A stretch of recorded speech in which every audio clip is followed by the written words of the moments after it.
Hi viewers, welcome to Ganga சமுது. நம்ம இன்றைக்கி குழந்தைங்களுக்கு ரொம்ப பிடிச்ச ஸ்மைலி பொட்டேட்டோ சிப்ஸ் எப்படி செய்யறதுன்னு பார்க்க போகிறோம். இதை வீட்டிலையே ரொம்ப ஈஸியாக ரொம்ப டேஸ்ட்டாக செய்ய போகிறோம். வாங்க இதை எப்படி செய்யலான்னு பார்க்கலாம்.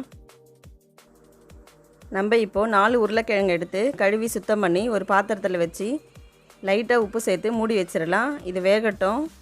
இந்த ஸ்மைலி சிப்ஸ் செய்கிறதுக்கு ப்ரெட் க்ரம்ஸ் எப்படி செய்கிறதுன்னு பார்த்துடலாம். 3 ஸ்லைஸ் ப்ரெட்டை நம்ம நல்லா ரோஸ்ட் பண்ணி மொறுமொறுன்னு உடையிற பதத்துக்கு வர அளவுக்கு ரோஸ்ட் பண்ணிவிட்டு அதை நல்லா உடச்சி மிக்ஸி ஜாரில் சேர்த்துக்கலாம். இதை நல்லா பவுட்ரு பண்ணி இந்த அளவுக்கு வர அளவுக்கு நம்ம பொடிச்சு எடுத்து வச்சுக்கலாம். இப்போ நம்மளோட ப்ரெட் க்ரம்ஸ் ரெடி. நம்மளோட உருளைக்கிழங்கும் வெந்து வந்துருச்சு, தோல் நீக்கி எடுத்து வச்சுருக்குறோம்.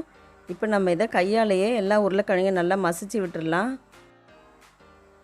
எல்லா உருளைக்கிழங்கும் நல்லா மசிஞ்சு பேஸ்ட்டு பதத்துக்கு வர அளவுக்கு இருந்தால் போதும். இப்போ நம்ம இது கூட என்னென்ன சேர்க்கலான்றதை பார்த்துடலாம். 2 டேபிள் ஸ்பூன் நம்ம பொடி பண்ணி வச்ச ப்ரெட் க்ரம்ஸை சேர்த்துக்கலாம். 2 டேபிள் ஸ்பூன் சோள மாவு கார்ன்ஃப்ளவர் பவுடர், 1 டீஸ்பூன் காரத்தூள், 1/2 டீஸ்பூன் மிளகுத்தூள், தேவையான அளவு உப்பு. இது எல்லாத்தையும் சேர்த்து நல்லா கையாலே நம்ம பிசைஞ்சு விட்டுடலாம். நம்ம சப்பாத்தி மாவு பதத்துக்கு பிசைஞ்சால் போதும். நீங்கள் இதை பிசையும் பொழுது ஈரப்பதம் அதிகமாக இருக்கிற மாதிரி தெரிஞ்சுதுன்னா ப்ரெட் க்ரம்ஸ், அப்படி இல்லைன்னா சோள மாவு, அப்படி இல்லைன்னா 1 ஸ்பூன் மைதா கூட சேர்த்துக்கலாம். இது ஒரு 7லேருந்து ஒரு 10 நிமிஷம் போல் ஊறட்டும். தனியாக மூடி போட்டு எடுத்து வச்சிடலாம்.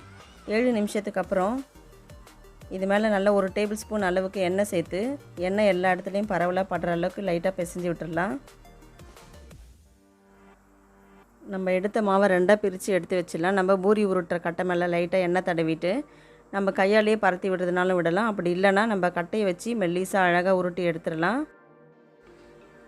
நல்லா இப்படி பரத்தி விட்டதுக்கப்புறம் ரவுண்ட் ஷேப்புக்காக ஒரு டம்ளரோ அல்லது சின்ன கிண்ணமோ எடுத்து வெட்டுப்படுற மாதிரி எடுத்துக்கிட்டு அதை நம்ம பரத்தி இந்த மாவு மேலே இப்படி ரவுண்ட் ஷேப்பில் போட்டு வச்சிடலாம். நம்ம அவங்களுக்கு கண்ணு கொடுக்கறதுக்காக ஒரு ஸ்ட்ரா எடுத்துக்கிட்டோம். ஸ்ட்ராவில் அழகாக ரவுண்டாக அப்படி கண்ணு வச்சிடலாம். ஒரு ஸ்பூன் எடுத்து அவங்களுக்கு ஸ்மைல் கொடுத்துடலாம். இப்போ அவங்க ஸ்மைலாக அழகாக ரெடி ஆகிட்டாங்க. இது போலவே நம்ம ரவுண்ட் பண்ணி வச்சுருந்த எல்லாருக்கும் ஒரு வடிவம் கொடுத்துடலாம். இப்போ நம்ம சுற்றி இருக்கிற மாவை கை வச்சு எடுத்தாலே அழகாக வந்துடும். இதை திரும்பவும் நம்ம யூஸ் பண்ணிக்கலாம். அவ்வளோதான், சுற்றி இருந்த மாவெல்லாம் எடுத்தாச்சு. நம்மளோட ஸ்மைலிஸ் மட்டும்தான் இருக்கிறாங்க. நான் ஏற்கனவே அடுப்பில் எண்ணெய் காய வச்சு எடுத்து வச்சுருக்கிறேன். இப்போ இது ஒன்று ஒன்றா எடுத்து நம்ம எண்ணெயில் போட்டுடலாம்.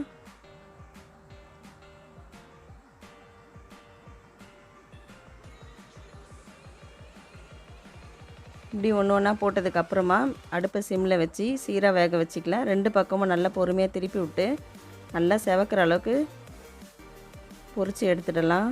பாருங்கள் எவ்வளோ சூப்பராக இருக்கிறாங்கன்னு.